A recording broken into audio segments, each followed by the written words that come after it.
as is the last-minute addition of Billy Coleman in the entry list. Coleman is back to try to get his Killarney hat-trick over those much-loved local stages, and he is also back in a Ford. This time it is the Escort G3 belonging to Sean Delaney, and the whole Coleman family are there to lend their support. There is, however, plenty to keep the Millstreet man amused. The Group B Nissan 240Z of Belfast driver Dan Daly. AJ Keating in his recently acquired Opel Manta 400, and the weather that is dry one minute and wet the next, making tyre choice critical. Then there is the young Tipperary driver, Frank Maher, in his Escort RS 1800, which had an engine rebuild in the week leading up to the event, and the presence of a couple of exotic foreign entries. The Jaguar XJS of Keith Edwards, and the 500 brake horsepower de Tommaso Pantera belonging to John McHale. But it is the new tarmac champion Austin McHale that he really has to worry about. We're always confident if the car goes well, hopefully we'll win the event. But obviously, car's run number 3 has got a good chance as well, because he's done this event probably more times than he cares to remember, you know, so he'll really know the stages back way, and it'll be probably a good advantage, but hopefully we'll be in there to finish on it. Well, we're here anyway, Derek, and we've a car, but I've only just got the car. The lads have been working all night to get it ready, so I'll be finding out all about it on Molls Gap. Whether that augurs well for a good time or not, I'm not sure. The personal rivalry between these two former teammates is at boiling point as the Shell Oil's dealer Opel Team Ireland Manta leads the rank. Billy is undoubtedly the underdog, but you can never underestimate a Coleman in Killarney. And as the late runners clear the gap for the first time, there is already drama. Jim White next up attempts to assault the shop, but AJ Keating is out with the Manta on his roof. And by stage 2, Ballochbeamer, the news is even more dramatic. Austin McHale, fastest up Molls Gap, has clipped a rock and has gone off the road. Frank Maher has stopped with mechanical problems, and now the Donegal man, James McDade, is the only remaining Manta 400 in the rally. Billy Coleman and Ronan Morgan are in the lead. Ronan fills in the details. Just got a glimpse of the car. He was fairly well down the hill on the left-hand side. I don't really think he'll get going again. But he was back up on the road himself. He seems to be okay. I must say, for a car that I just set into, it feels very good, you know. Our time in Molls Gap wasn't brilliant, but we were something over a second and a half a mile down on the best time. But you know, there was a lot to come. But we're slowly getting here. You must feel relieved, though, that with us tonight there's a bit of pressure off you. Well, I don't think the pressure was on me. No pressure on Billy, but for Derry driver Greg McCormick, the start of 2 hectic days.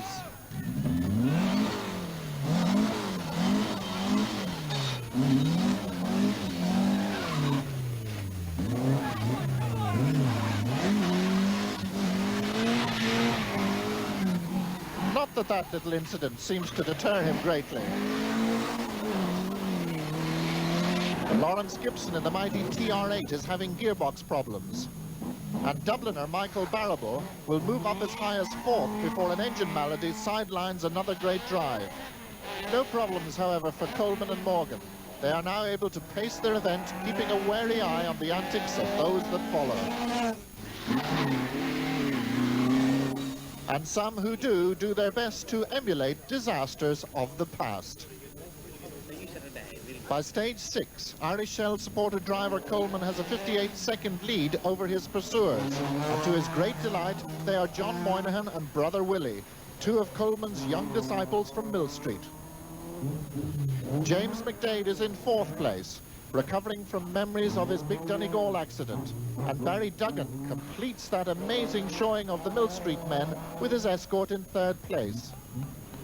Greg McCormick, despite his frequent attacks on the countryside, is a spectacular 6th. And so on into the night stages, and another trip over Molls Gap, Ballochbeamer, Carroll Lake and Churchtown, 4 of the finest rally stages in Europe on the Carling Rally of the Lakes. Sunday morning, and Billy leads the field. The only problem we had this morning was I had a lot of brake fluid dripping onto my feet, and we found that the pipes going into the master cylinders were loose, and they've just tightened those up now, so she's A1 otherwise.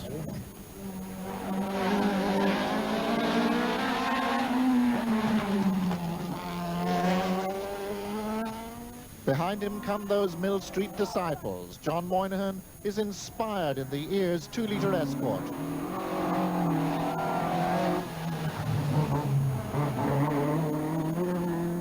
But there are slight worries in the Duggan camp as the engine is not too healthy and McDade is becoming a threat.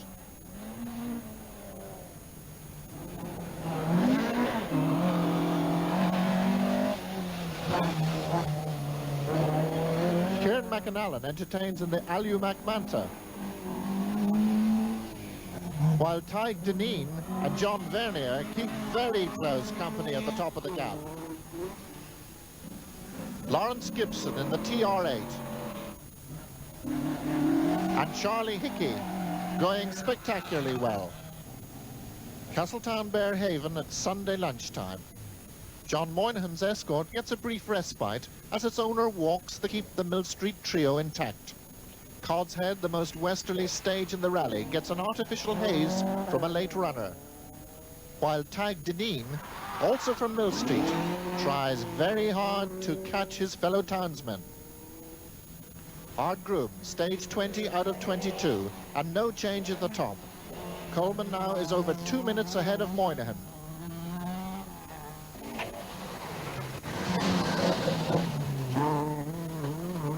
While Barry Duggan is a further 2.5 minutes back and a mere 18 seconds ahead of McDade.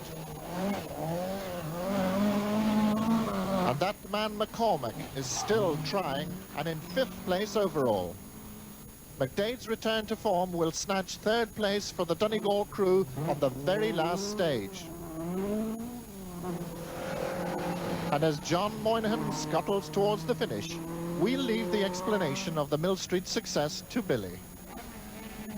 I think it must be all the bad roads around Millstreet that make good drivers. Well, Billy, many congratulations. Yet another international victory. You must be very happy. Very pleased, Eric, especially in the circumstances where people had to work flat out until literally a couple of minutes before the start yesterday to get the car here. We're really thrilled for the mechanics and everybody, all the backers.